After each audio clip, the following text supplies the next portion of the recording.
All praises the Creator, yeah. So here I am again. I'm up praying and thinking, praying and thinking, and praying and thinking because it's been on my mind about for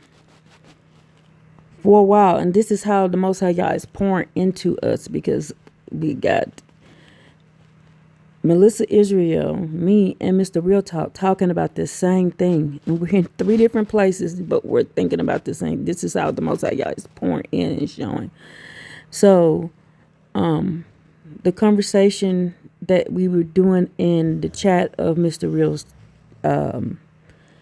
video yesterday is I recognized a while ago that Isaiah 14 and Genesis 1 go together. I recognized this. So I woke up and started just searching and looking, and I believe I found what is going on here. Because if you look at the language, of it, he told us to protect things. He told us to go out and show these other people how to follow the laws, statutes, commandments. There's a lot in there that we're missing because they took our other books. And so I started asking AI questions based on compare basically the relationship between Genesis 1's first creation and Isaiah 14. Because if you read Isaiah 14, you will find out that it says that this entity had people, had their own land, and destroyed its own land and killed its own land. And I believe this is who we came down here to protect the animals from, protect the world from, protect it from, is these entities. So let's learn what, by me asking different questions to AI, what it put. So this is nothing new. This was never new. This has been told. It's been hid from us. Okay. So, in Jewish tradition and various theological interpretations, the parallel relationship between the first creation story in Genesis 1 and Isaiah 14, particularly in the Stone edition Tanakh, is often linked to the concept of the pre-Adamic world or a state of chose resulting from a fall. The proof for this parallel, according to these interpretations, relies on the following linguistic and thematic connections. The first one, the transformation of toho, chaos. Chaos. So let's look up the scriptures about this. Genesis 1:2 describes the earth as in taho voho, formless and void, in chaos. Isaiah 14:17 states that the entity often associated with the morning star, aka Lucifer, made the world like a wilderness, a midbar. See, this is why we need to know our original language. Commentators link these by arguing that the Most High Yah does not create things in a state of Toho, referring to Isaiah 45:18. Boom, y'all, boom. Because he said, I created it. Isaiah 45:18, he says, I established it, I created it to be dwelled on. He did not create this for this. He said everything he did was good. He didn't create it like this for this chaos and chose, y'all. This is the morning stars doing the crap that we're in. He did not create the world to be toho. What is toho? Chaos, formless and void. Therefore, the states of chaos in Genesis 1:2 is interpreted as the aftermath of the destruction described in Isaiah 14. And there is the destruction in Isaiah 14. And the entities and domain and destruction, kingdom and people. Isaiah 14:17-21 describes an entity that destroyed his land and killed his people. The gap parallel. This is used as evidence for a gap theory, which posits that between Genesis 1, original creation, and Genesis 1:2, ruined state, a rebellion occurred, and that did happen.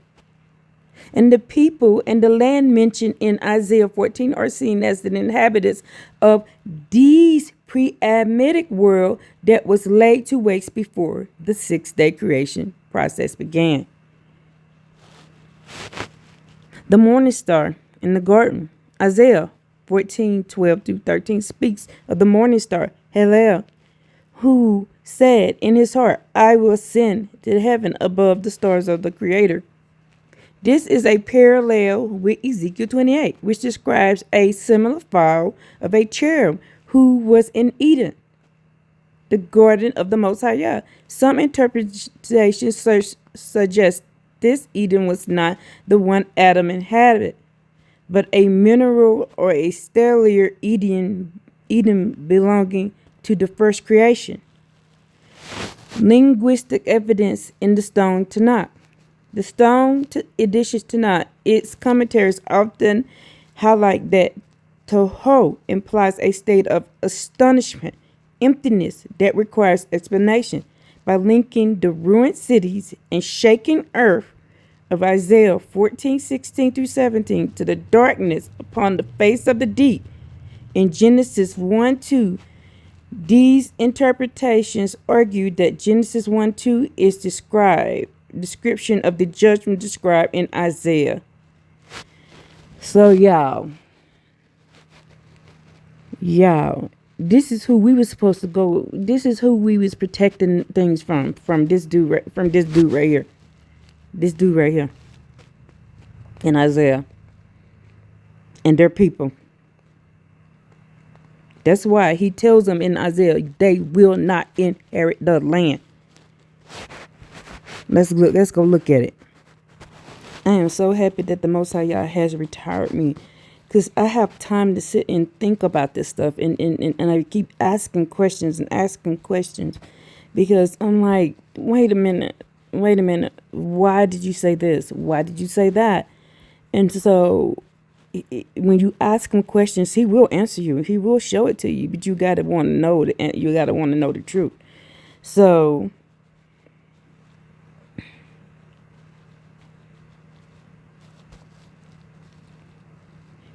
now look right here. So we know that this all go together.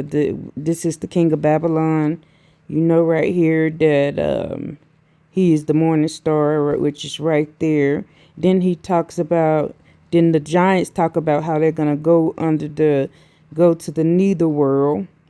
Where's that at? Right. Magus is gonna cover him, and I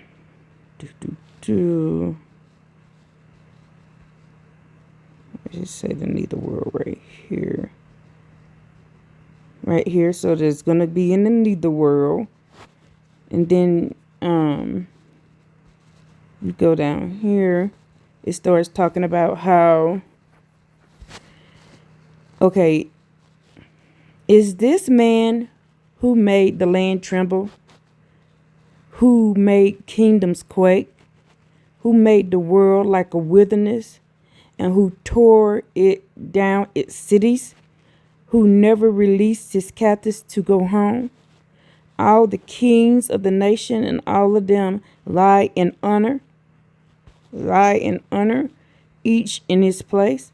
But you have been flung from your grave like a detested tree shoot, like the garment, of course, pierced by the sword. And you know who got pierced by the sword, which are lowered into the stones pit. You know who got sealed into a pit, into a stone in front of them, like a trampled carcass. you will not join them in burial, for you have destroyed your land, and killed your people. So he had his own people and he had his own land. And JC says he's from Nazareth. Your evil offspring will not be called by your name for long. Prepare a slaughter for his sons for their father's iniquity. Let them not arise and inherit the land. Least, see, they will not inherit the land. Least, the world will become full of enemies. They will not arise and inherit the land. Do you hear that? You see that? Okay, let me show you something else. Okay, so in Jeremiah 4:16, the Most High Yah says here, mention to the nations, behold, let it be heard regarding Jerusalem. Besiegers are coming from a distant land, and they raise their voices against the cities of Judah. Like watchmen afield, they are all around Jerusalem, for she has rebelled against me. These are the words of the Most High Yah. Your path and your deeds have done these to you. This is your wickedness, and it is bitter, for it has touched you upon your heart. Now, why am I talking about these besiegers?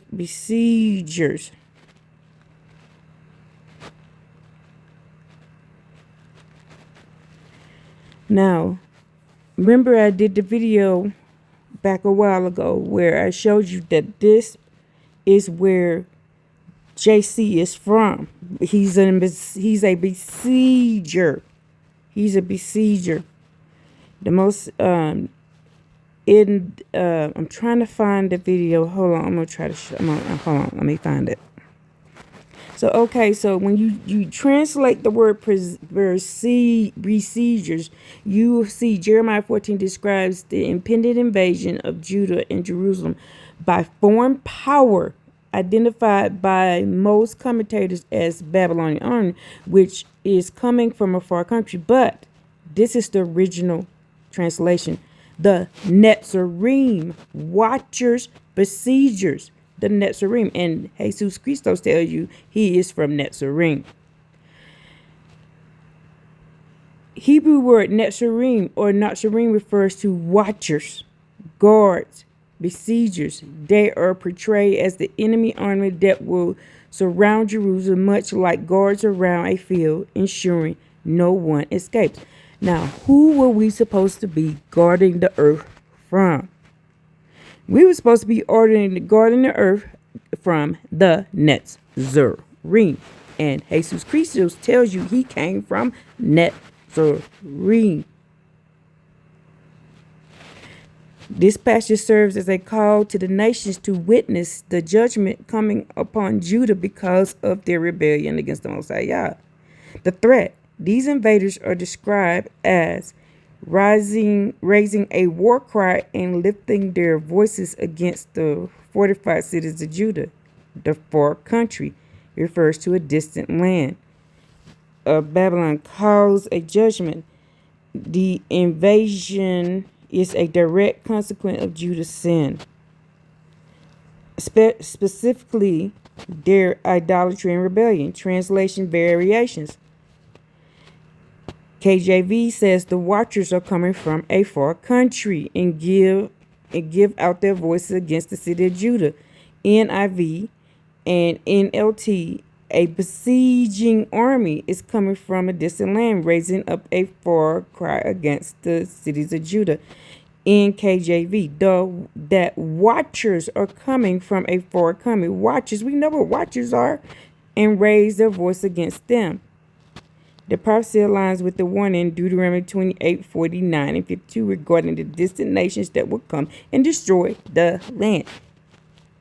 Now, the Most High Yah uses his enemies to punish us. That's what he said. It was going to send your enemies to punish you. Now, we were supposed to come in here and protect the earth from him. This is why we had the abilities that we had. And y'all took those abilities away from us because we wanted to live like them. What am I saying?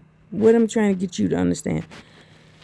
There is two creation stories because those people, those Elohim in the beginning who created those beings in their images are these watchers right here.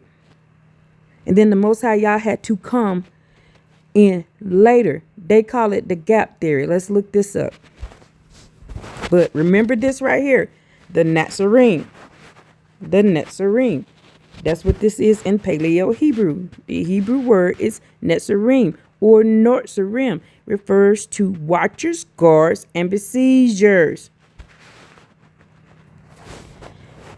Biblical gap theory with Genesis 1, Jeremiah 4:16, the Netzarim, and Isaiah 14. The biblical gap theory or ruin and reconstruction theory position basically that a vast period of time existed in between Genesis 1 and Genesis 1:2.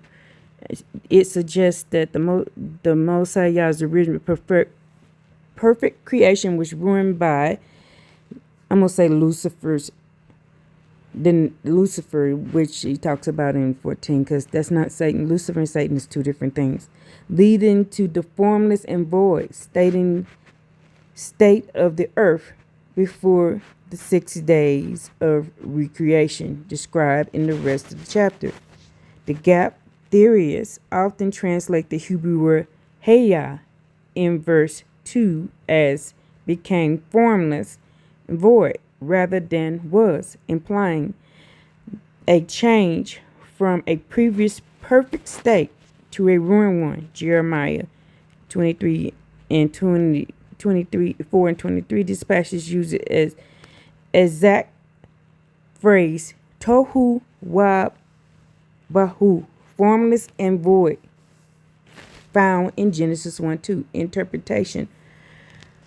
Proponents argued that since Jeremiah describes this state as a result of the Most High Yah's finger anger and the judgment which removed light, birds, and cities in the same state in Genesis 1:2 must also result in divine judgment. The Netzarim context of Jeremiah 4. The watchers, often linked to the term Netzarim, announce judgment against Jerusalem.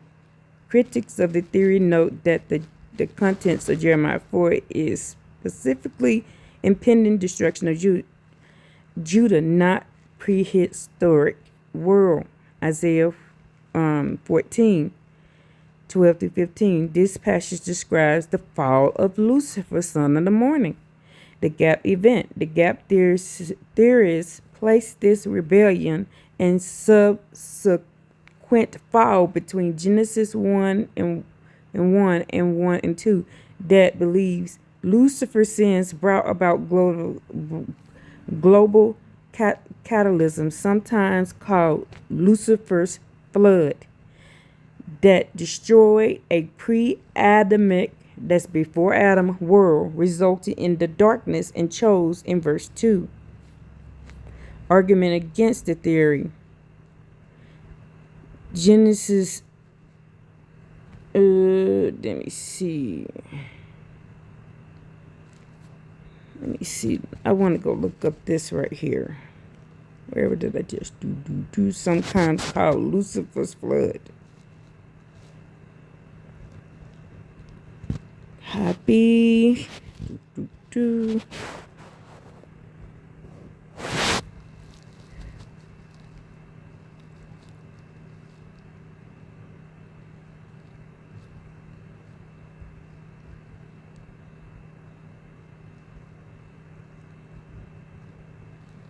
Just look it up. I don't know. It's a speculative concept within the gap theory suggests a massive watery judgment by God occurring between the creation events in Genesis and the description of the earth without form and void. This floods supposedly destroyed the original perfect world populations of pre-Adamic race caused by Lucifer's rebellion, leading to the fossil record that the desolate state describes in Genesis, timing between Genesis 1 and 1 and Genesis 1 2. In the beginning, the Most High Yah created heavens and the earth. In Genesis 2, now the earth was formless and empty. Lucifer's rebellion led into the widespread sin and judgment, resulting in destruction of all life, creating geological stratus, fossil record, leaving the earth in chaotic, without form and void, purpose to reconcile the vast geological ages. Goodness, y'all, I see something. I'm trying to figure this out.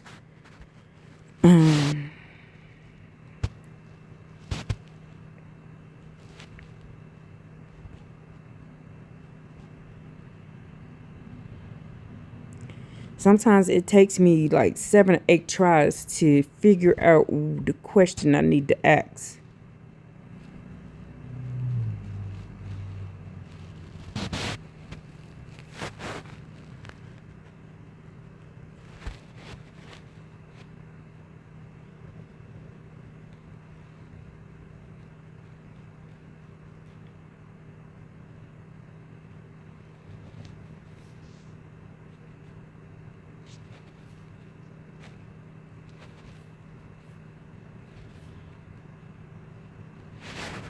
I'm gonna pause it again and try to figure this out because I'm missing something. I just gotta keep working till I find it. Y'all, do y'all realize? I think I just realized what I just found. Why y'all had my mind on this? Read this. I just put in the land of the Netzarim. Let's read this. The land of the Netzarim in the current as of 2025. I didn't know it was a place called Netzarim on Earth. You know what Netzarim, we just learned what Netzarim mean, right? Context refers primarily to Netzarim Corridor, a strategic fortified strip of land created by Israel Defense, the IDF, that divide the Gaza Strip in two, separating Gaza City in the north from the central and the southern area. Key aspects of the Netzarim Corridor. Location. This corridor runs from about 6 kilometers, approximately 4 miles from eastern Gaza, Israel border to the Mediterranean Sea, largely flowing the Wadi Gaza stream. Purpose: the IDF established this corridor during the war that began in October 23 to control, monitor, restrict the movement of the Palestinians between North and Southern Gaza, as well as to facilitate military rapids. Infrastructure. The corridor is not just a road, but a clear area with military bases, outposts in some areas. The width of a kilometer, involving the destruction of homes, agricultural lands, including the areas like Zara and Jura al-Dik. El-Zara, y'all. I'm sorry. I'm trying to finish reading this, but you don't realize what I just found. After temporary withdrawals during ceasefire negotiations in early 2025, the IDF re-entered and retook control of the corridor in March 2025, with Prime Minister Benjamin Netanyahu stating it is a crucial security point that Israel will not abandon. Origin: the corridor is named after the formerly Israeli settlement of Netzarim, which existed in the Gaza Strip in 1972. Do y'all realize what I'm reading here? Until it was evacuated and dismantled during the 2005 disengagement. Other Nazarene references: Bray Nazarene, a mosque in southern Israel found by residents who were evacuated from the original Nazarene settlement in 2005. Nazarene Historical Group. In some contexts, particularly in the theological and niche historic discussion, this refers to the early first century followers of Jesus. This is the first people who followed Jesus is the Nazarene. Y'all, do you see what the word Nazarene mean, y'all?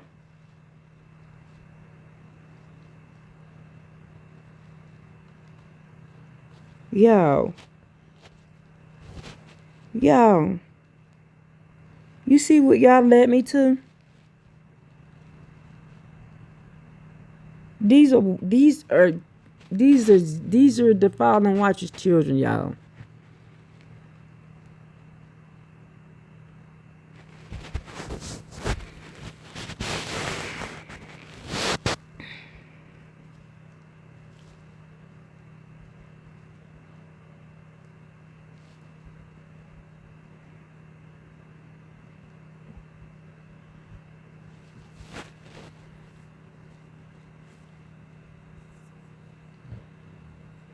The land of the Netzarim in the New Testament is referred to a prophetic fulfillment in Matthew 4:15-16, describing Galilee of the Gentiles,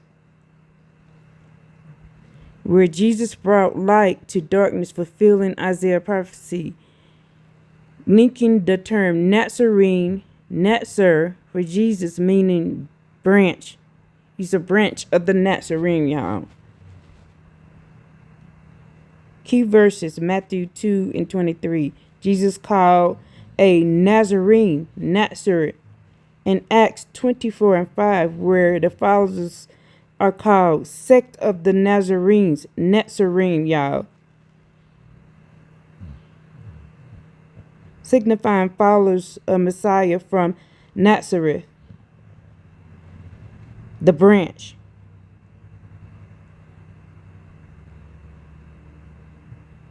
Y'all, do y'all see this? Did y'all see what y'all led me to? What does this word mean? I just showed you what it meant.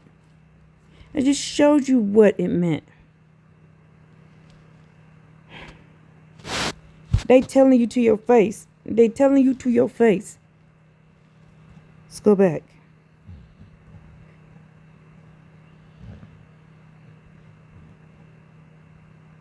See, can I find it? No. Yo.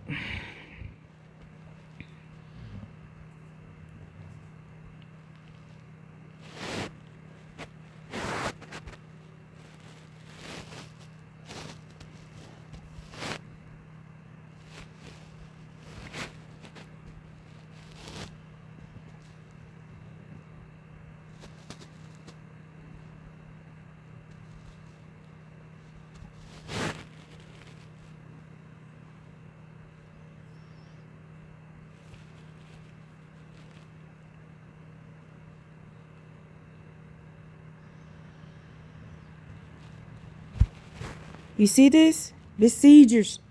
That the Most High Yah said he was going to send. Besiegers. And they're telling you that's where they from. And they're telling you that's who they worship. And they're telling you, Jesus told you this is who he is. He's a Nazarene. Besiegers. He's a besieger. Appeared to be related in specific unit types and fractions within tabletop and digital strategies. Middle Earth strategy, the battle game. It's Nazarene, the Watchers, Nazarene. Often translated as Natsurum or Natsurum can Wow.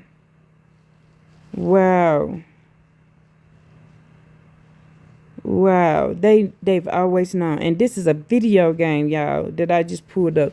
I just need to go into the form of the Tanakh.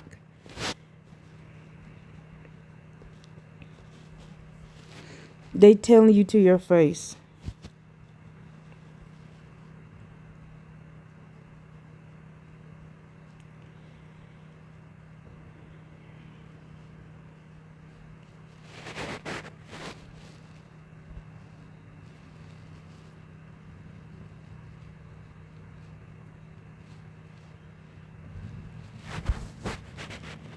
Oh, yeah.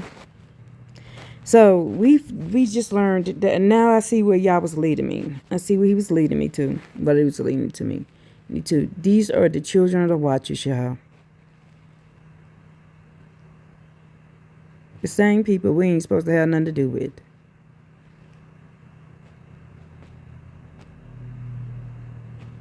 And now we know where they live at. And now we know who they is. These are the children of the watchers.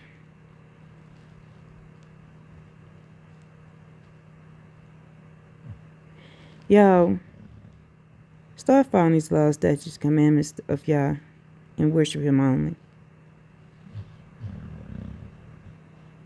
Y'all, this just blew my mind, y'all, how y'all led me to this. This just blew my mind.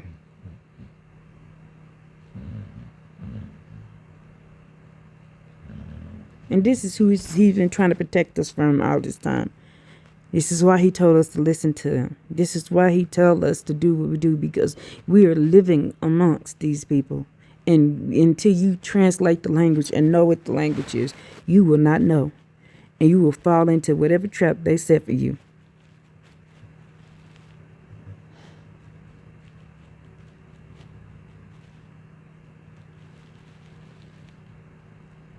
Y'all see how y'all led me to the show to show y'all this? Y'all see? You know that y'all gotta know this is not me. This is y'all. Cause I was confused on what question I need to ask, and I finally figured it out.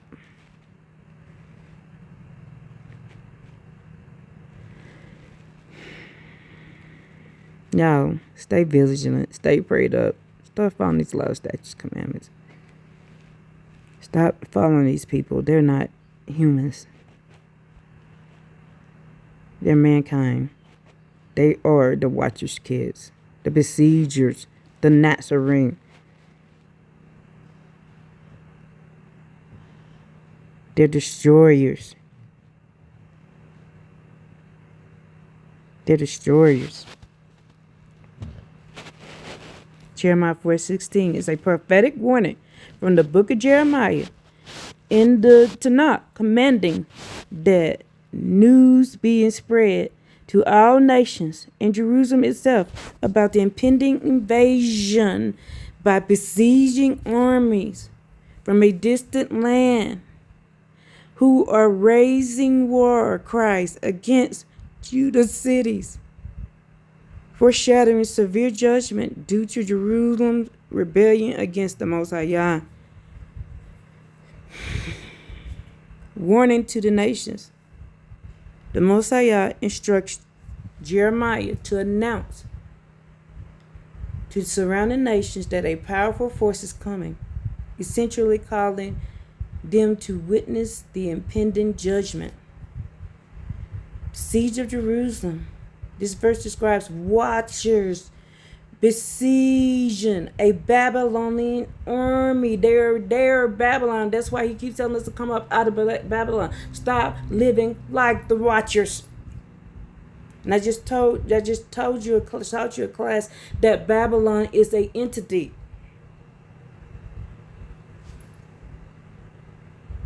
Shouting against Judah cities, signifying an imminent siege and destruction. The cause of judgment. This verse connects directly to the following verse, Jeremiah 4:17 through 18, explaining that Jerusalem's own rebellion and wickedness have brought this bitter judgment upon them. He brought the watchers, the besiegers, the Nazarenes, on our ass. Because we didn't want to follow laws, statutes, and commandments. And these are the same ones in Genesis. And the same ones in Isaiah that are destructive. They are destructing. They are besiegers. They destroy. Oh my gosh. Jesus told you. What did Jesus say he came to do? What did Jesus say he came to do? Oh my goodness.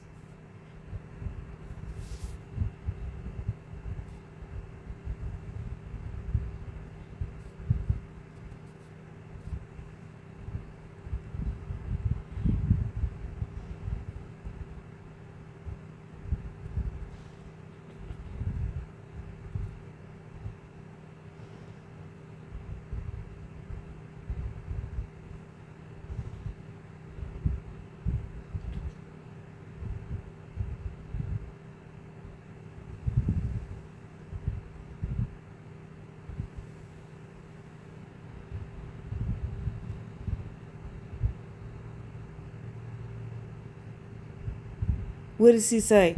Jesus said in Matthew 10:13, "Do not think that I have come to bring peace to the earth. I have not come to bring peace, but a sword." Why? Because he's a warrior. He is a besieger. He is a Nazarene, and that is their job.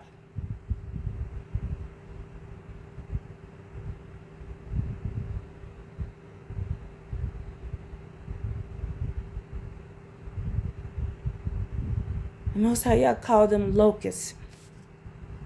He calls them locusts.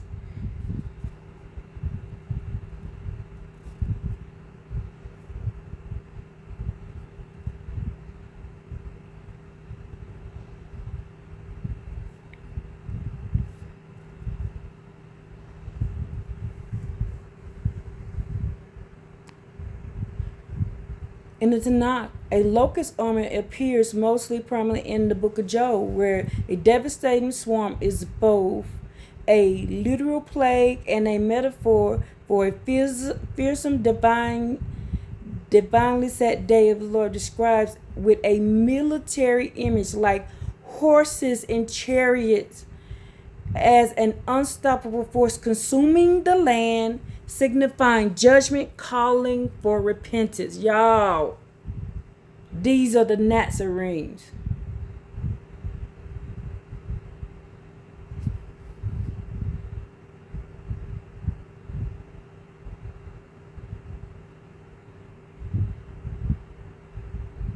Job chapter 1 describes a past devastation, literal locusts prophesying a future even greater invasion. They're going to appear as like horses, chariots, soldiers charging walls, like rumbling chariots and crackling fire, leaving the land like scorched desert. A manifestation of the day of the Most High, a time of divine judgment, and a call for repentance. Y'all, they had this right. This is not the first time this done happened. This is there. Hold on, let me show you. Yeah. Many indigenous traditions, particularly the Hopi and the Mesoameric cultures, speak of cycles of creation and destruction, with the current world being the fourth, heading toward the fifth world of purification and renewal, often marked by specific signs like a gourd of ash, atomic bombs, or a spider web technology, signifying the end of the current destruction phase and the potential for a harmonious future in humanity if humanity choose stewardship over exploitation. Multiple worlds. The fifth, oh my gosh. This is real. I hope you seeing what the Most High Yah just showed me.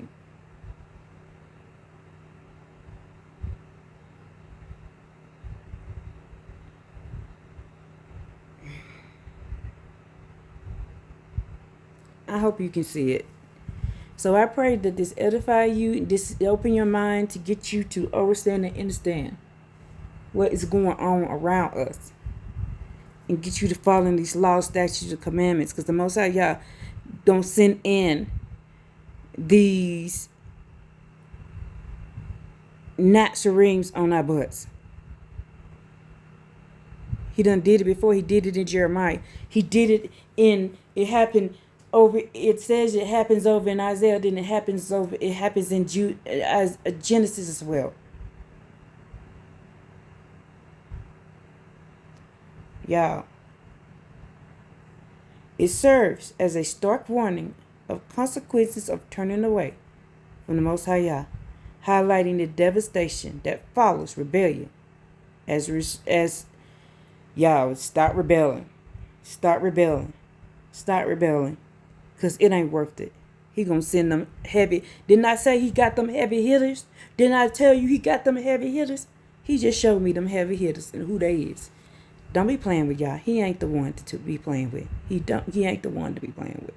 Give y'all the praise, give him all the glory, follow his laws, statutes, commandments before he send them heavy hitters on you. And I'm gonna give all my praise to him alone and y'all only. In the name of y'all I pray. Hallelujah. Woo.